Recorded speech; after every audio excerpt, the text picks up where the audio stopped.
The day before my mother's sudden death, I managed to reconicle with her, but my father soon revealed to me the secret of that call. Last week, something inside me shifted. I did something I hadn't done in 5 years. I called my mom.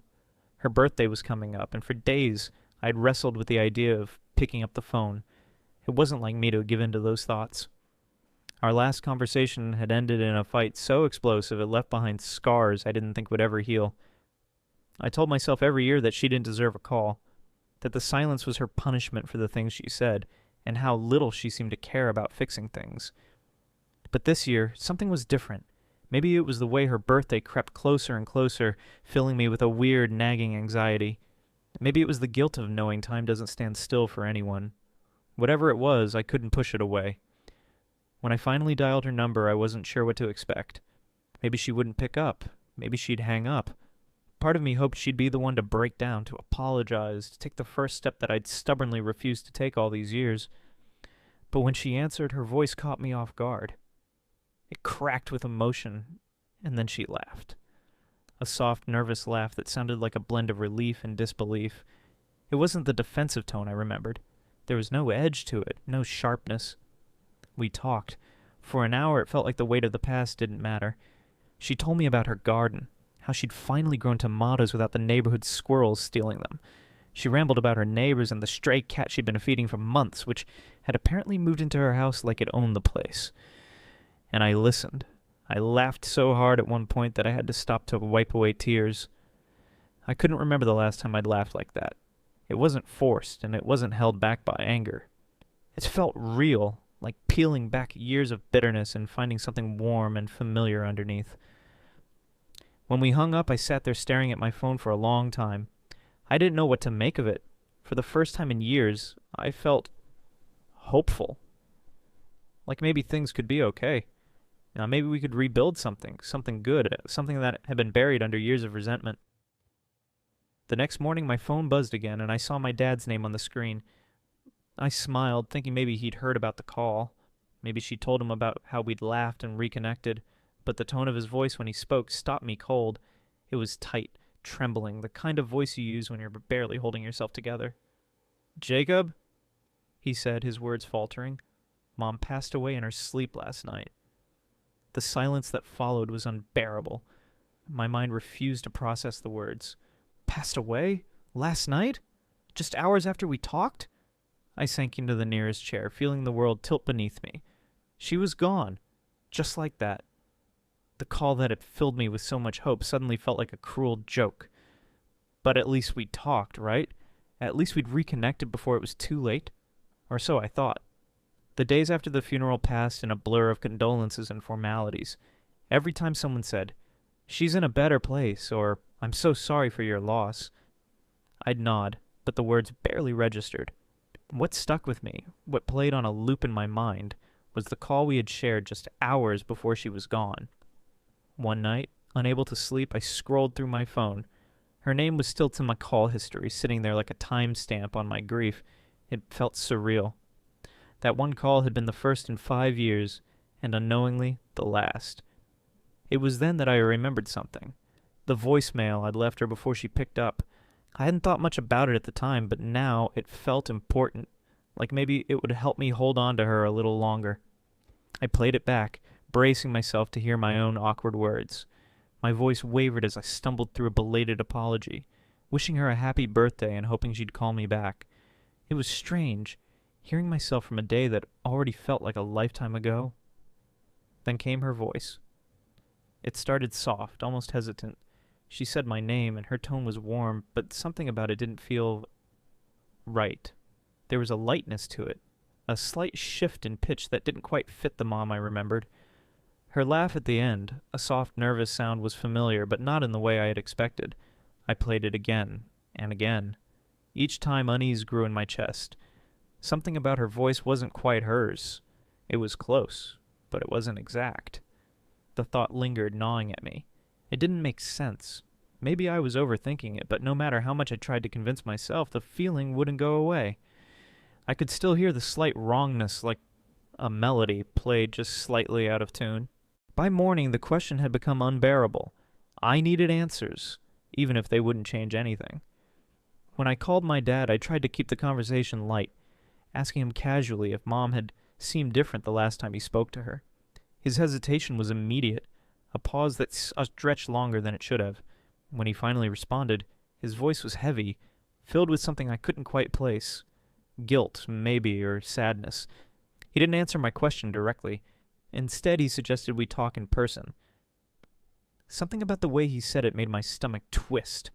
I agreed, but the unease in my chest deepened. Whatever he knew, it felt big, like it would change the way I saw those last moments with her. I hung up, staring at the phone in my hand. The voicemail played in my head again, the voice that sounded almost but not quite like my mom. Whatever my dad had to tell me, I wasn't sure I was ready to hear it. The drive to my dad's house felt endless, the unease in my chest growing with each mile. The voicemail still echoed in my mind, that familiar, yet strange voice gnawing at me.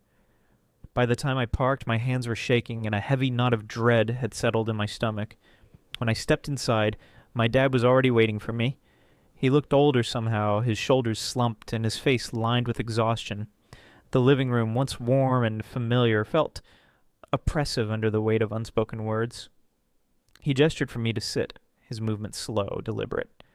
For a while we sat in silence, the air between us thick with tension. When he finally spoke, his voice was low, almost hesitant, as though he was trying to choose the right words but couldn't find them. What he said didn't land all at once. It came in pieces, jagged and uneven. My mom, he explained, hadn't been able to talk that night. She had wanted to more than anything, but her body had been too frail, her strength too depleted. The weight of that revelation settled heavily in my chest. If she hadn't been able to talk, then who had I been speaking to? He hesitated, as though reluctant to continue, but then the truth spilled out. It had been Clara, Mom's best friend.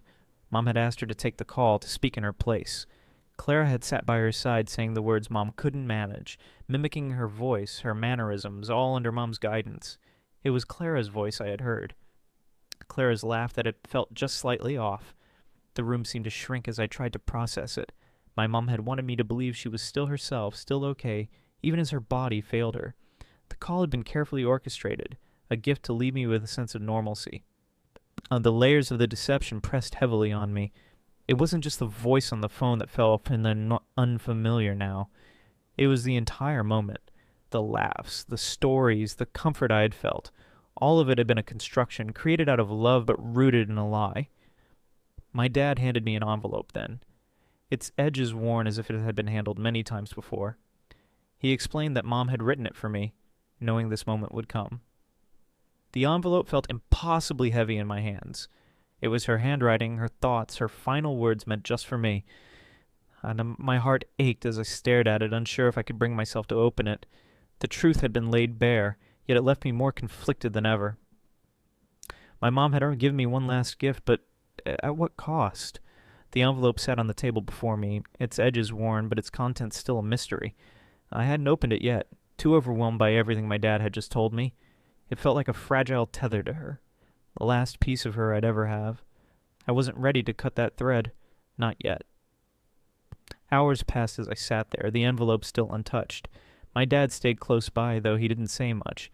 It was like he knew I needed the silence to wrestle with the emotions swirling inside me. Grief, confusion, anger, and something else I couldn't quite name. When I finally opened it, my hands trembled. The paper inside was soft, folded neatly and covered in her familiar handwriting. I hesitated, taking a deep breath before unfolding it. Her words spilled out across the page, and for a moment it felt like she was there, sitting beside me. Jacob, if you're reading this, it means I'm gone, and I'm sorry. I wanted to tell you so much, but my body just wouldn't let me. I hope you'll forgive me for that. I need you to know how much I loved you, even when I didn't show it the way I should have. When you called, I was overjoyed. Hearing your name, knowing you still cared, it meant everything to me. I wanted to tell you myself, but I couldn't. So I asked Clara to help me, to give you a moment of peace, a moment where we could feel like nothing had ever come between us. It was selfish, I know, but I didn't want your last memory of me to be full of sadness. I wanted it to be light. I'm sorry if that hurt you. I just couldn't bear the thought of our last conversation being one of regret or pain. You deserved more than I could give you in the end. Please don't carry guilt for the years we lost. I know I failed you in some ways, but I hope you can remember the good times too. I've always been proud of you, Jacob. I hope you know that. The letter trailed off, ending with a simple, "With all my love, Mom." By the time I finished reading, tears blurred the words on the page. She had known exactly what I needed, even in her final moments.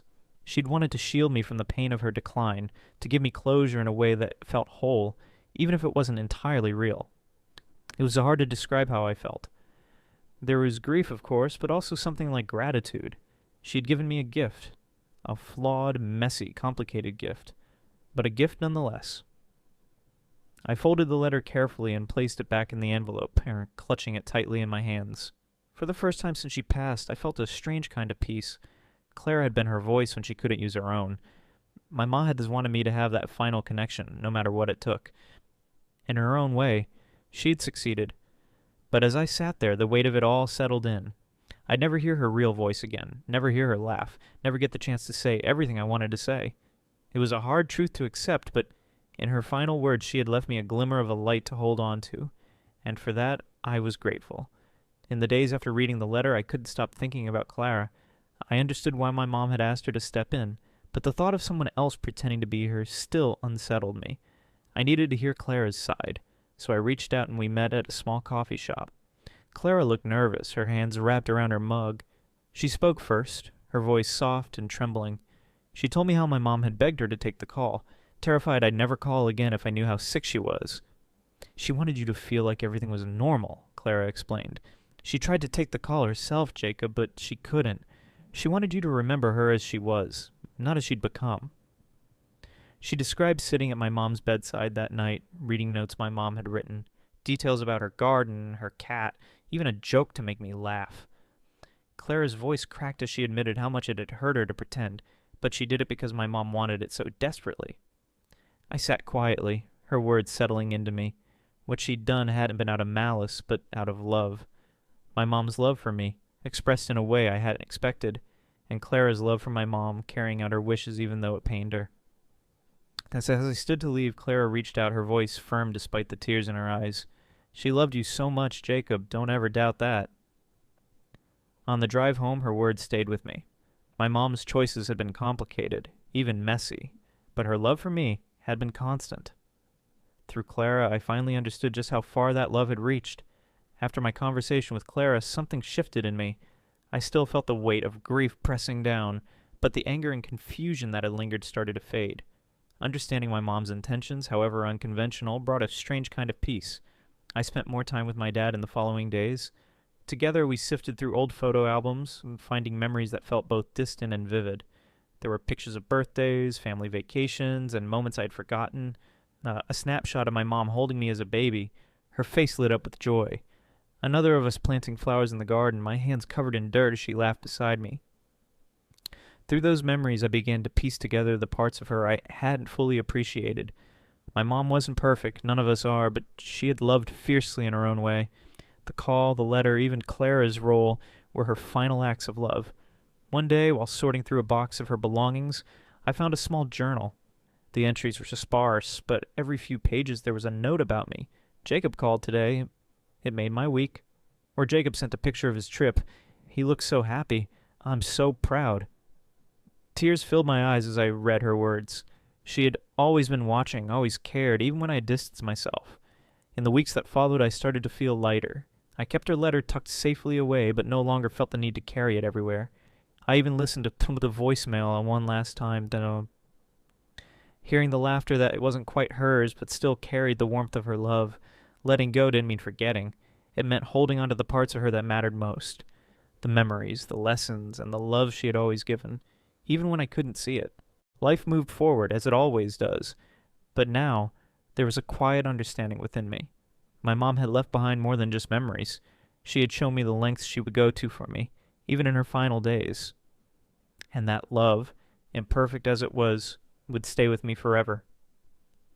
As weeks turned into months, the ache of loss dulled into something quieter, more manageable. Life began to find its rhythm again. Though my mom's absence lingered in small, unexpected moments, a song she used to hum, the smell of her favorite flowers, or the empty seat at family gatherings. One afternoon, I decided to visit her garden. My dad hadn't touched it since she passed, and it showed. Weeds tangled among the roses, and the once pristine rows of vegetables were overrun. Still, it felt like stepping into a piece of her world. I spent hours there, pulling weeds and clearing space, trying to bring some order back to the chaos. As I worked, I found little signs of her care. Markers she'd written in neat, looping letters, faded gloves left by the watering can, and a notebook tucked inside a plastic bag under the bench. The notebook was filled with sketches of the garden, lists of plants she'd wanted to add, and notes about which ones thrived and which didn't. It was like hearing her voice again, guiding me through something she had loved so deeply. As I flipped through the pages, I realized how much I had missed over the years. My mom's garden wasn't just a hobby, it was her sanctuary, a place where she poured her love, her creativity, and her energy. Rebuilding it felt like a way to reconnect, not just with her, but with these parts of her I'd never fully understood. I started visiting the garden more often, turning it back into the vibrant space it had once been. Neighbors who remembered her would stop by, sharing stories about how she'd given them tomatoes or helped them plant their own flowers. Each story added another layer to the picture of her and that I was slowly piecing together. One day, Clara came by while I was working. She brought a small basket of bulbs, saying they were ones my mom had talked about planting but never had the chance to. Together we planted them in a sunny corner of the garden. As we worked, Clara told me more about the days leading up to my mom's passing, how she had insisted on walking through the garden one last time, even when she could barely stand, how she had talked about me, how proud she was, and how much she regretted the time we had lost. Hearing that brought tears to my eyes, but it also gave me peace. My mom's love was everywhere, in the garden, in the memories of her friends and neighbors, and in the effort she made to bridge the gap between us in her final days. When the first flowers from the bulbs Clara and I planted bloomed, I stood in the garden and smiled. It felt like a message from her, a reminder that even in loss there is growth, and even in grief there is beauty. As the garden blossomed, so did a sense of clarity within me. Working there had started as a way to honor my mom, but it became more than that. It became a space where I could reflect, where I could breathe, and where I could feel her presence in a way I hadn't expected. Neighbors began to stop by more frequently, offering help or sharing seeds and plants. And what started as quiet, personal work slowly turned into a community project. People told me how much they missed seeing my mom in the garden, how she'd always been the first to lend a hand or share advice. One elderly neighbor, Mrs. Harper, brought over a box of old gardening books my mom had given her. She told me to pass these along to someone who'd appreciate them, she said, her voice soft with emotion. I think she knew you'd come back to this place someday. Those words stuck with me. Maybe my mom had always hoped we'd reconnect through the things she loved. Maybe she had known, in some way, that I'd find healing here. I started organizing small gatherings in the garden, inviting the neighbors to help plant new flowers or share stories. Clara came by often, bringing ideas and offering her support. My dad, though hesitant at first, began joining as well, his quiet presence a comfort as we worked side by side. One day, as we sat on the garden bench, he turned to me and said, "Your mom would have loved this. She always wanted the garden to be more than just hers. She wanted it to bring people together." Those words planted a seed of their own. What if I could turn the garden into something lasting? A space not just for me or the neighbors, but for anyone who needed a little light in their life? The idea grew quickly. I reached out to a local community center, proposing to turn the garden into a shared space for events and workshops. To my surprise, they were enthusiastic, offering support and resources to make it happen. As I threw myself into the project, I felt a sense of purpose I hadn't felt in years. The garden, once overrun and forgotten, was now alive again, a testament to my mom's love and the connection she had fostered. When the first community event was held in the garden, I stood back and watched as families laughed, children ran through the flowers, and neighbors shared stories. It was everything my mom had dreamed of, and it was more than I could have ever imagined. That night, as I walked through the garden alone, the moonlight casting a soft glow on the petals, I felt a deep sense of peace. My mom's love had slanted more than just flowers. It had planted the roots of something lasting, something beautiful. I didn't just find her in the garden, I found myself too. The garden had become a sanctuary, not just for me, but for so many others. Every bloom, every ripple of laughter during community events felt like a tribute to my mom. Yet as the weeks passed, I realized there was one piece of her story I still didn't fully understand, how she had found the strength to leave me that final gift knowing the end was so near. One evening, while going through the journal I'd found in the garden, I came across something new. It was tucked between the pages, an envelope I'd somehow missed before. My mom's familiar handwriting was scrawled across it, "For when you're ready." With trembling hands I opened it. Inside was a letter, shorter than the first, but just as poignant. "Jacob, if you found this, it means you've kept the garden alive. Thank you. This place has always been my heart, but more than that, it's where I found peace." When I knew my time was coming, I asked myself what I wanted to leave behind. It wasn't just the flowers or the memories. It was something for you. I wanted you to feel how deeply I loved you, even if I couldn't say it in all the ways I should have. I know our relationship wasn't perfect, and I take responsibility for the parts I failed, but I hope you'll see now that love doesn't have to be perfect to be real. The garden is yours now, Jacob, not just to care for, but to grow. Your way, in your time. Let it be a reflection of who you are, just as it was for me. All my love, Mom. By the time I finished reading, tears streamed down my face. She had known all along that I would find my way back here, that the garden would become a part of me, the way it had been a part of her. Her words stayed with me as I worked in the garden the next day. Every decision I made, to plant a new tree, to add a bench for visitors, or to create spaces for people to gather, felt like a conversation with her. It was as if the garden was a bridge, connecting us across time and loss. One morning, while watering the flowers, I noticed a single bloom, a bright yellow sunflower that hadn't been there before. It stood tall and proud, its petals catching the sunlight in a way that made it seem almost alive. I smiled, remembering how much my mom had loved sunflowers. It felt like her way of saying she was still here, still watching, still proud. The garden wasn't just a tribute to her anymore. It had become a living, breathing part of me, carrying forward everything she had taught me about love, resilience, and finding beauty in the world. The garden had transformed into something far beyond what I had imagined, once overgrown and forgotten, and now buzzed with life. Children playing, neighbors tending to plants, and visitors seeking a moment of peace. It had become a space of connection and healing, just as my mom had envisioned. But for me, it was more than a community garden. It was her. Every petal, every breeze, every drop of sunlight felt like her presence. The sunflower that had appeared out of nowhere became my favorite spot. I'd sit by it, imagining her sitting next to me, her voice whispering through the rustling leaves. As I walked through the garden one late afternoon, Clara joined me. She hadn't said much since the first gathering, but today she had a soft smile, the kind that held its own weight of emotion. She handed me a small package, carefully wrapped. "This was hers," Clara said quietly. "She wanted you to have it when the time was right." Inside was a delicate necklace with a tiny sunflower charm. I ran my fingers over it, feeling a lump form in my throat. On the back, an engraving read, "Grow where you're planted." She bought it months before she passed, Clara explained. She said it reminded her of you, your strength, your ability to thrive no matter where life took you. I slipped the necklace on, its weight both comforting and grounding. It was a small, tangible reminder of her belief in me, of the love she had poured into me even when I couldn't see it. That night, as I sat by the sunflower, the last rays of the sun painting the garden in gold, I thought about everything that had led me here. The call, the letter, the garden. It had all been her way of teaching me the most important lesson of all. Love isn't always perfect or straightforward. It can be messy, complicated, and even painful. But when it's real, it leaves a mark that never fades. As the stars came out, I whispered a quiet thank you to the night sky. Not just for her love, but for the way she'd shown me how to carry it forward, even in her absence. The garden was more than just a tribute to her memory now. It was a promise to nurture, to grow, and to share the light she left behind with the world.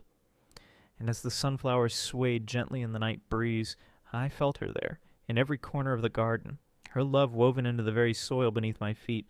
The story wasn't just hers anymore, it was ours, and it would keep growing.